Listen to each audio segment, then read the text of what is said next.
সত্যি অনুভব করা যায়। লন্ডনের মতো ফার্স্ট সিটিতে এমন একটা জায়গা রেয়ার, যেখানে আপনি নেচারের সাথে রিকানেক্ট করতে পারবেন। আর আছে সেই আইকনিক ভিউ পয়েন্টস। ওয়েস্ট সাইডের দাঁড়ালে সানসেটটা গোল্ডেন হয়ে যায়, সিটিটাকে ওয়াশ করে দেয়। বিল্ডিংয়ের উপরে আলো পড়ে, থেমস নদী ঝিলমিল করে, আর মনে হয় শহরটা আপনার সামনে স্লো মোশনে গ্লো করছে। ইস্ট সাইডে দাঁড়ালে সানরাইজের সময় সিটিটা ধীরে ধীরে জেগে ওঠে। স্কাই গার্ডেনে সানরাইজ দেখা মানে একদম সিনেম্যাটিক মোমেন্ট, যেন লন্ডন আপনার চোখের সামনে নতুন করে জন্ম নিচ্ছে। এখানে শুধু নেচার না, আর্কিটেকচারের একটা বড় অংশ।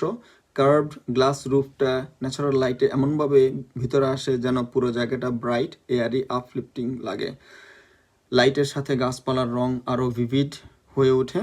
আর এই আর্কিটেকচারের কারণে স্কাই গার্ডেনের ভাইভ একদম ইউনিক, মডার্ন সিটি আর ওয়াইল্ড নেচারের পারফেক্ট ব্লেন্ড। ভিজিটার্সরা এখানে শুধু ঘুরতে আসে না, অনেকে আসে কাজের স্ট্রেস থেকে একটু ব্রেক নিতে, কেউ আসে ফটোগ্রাফি করতে, কেউ আসে ফ্যামিলি নিয়ে এনজয় করতে, আর কাপলসরা আসে রোমান্টিক ওয়াকের জন্য। স্কাই গার্ডেনের অ্যাম্বিয়েন্সে একটা কাম রোমান্স আছে।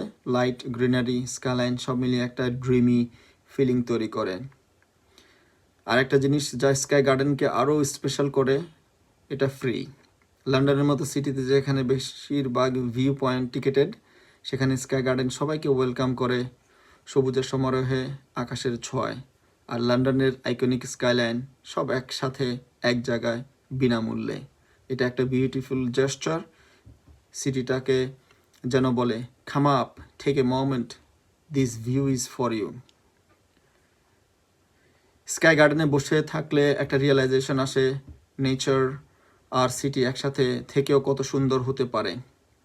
কনক্রিট এর মাঝে গ্রিনারি, হাসল এর মাঝে কাম, আর নয়েজের মাঝে সাইলেন্স, সব একসাথে ব্যালেন্স করে।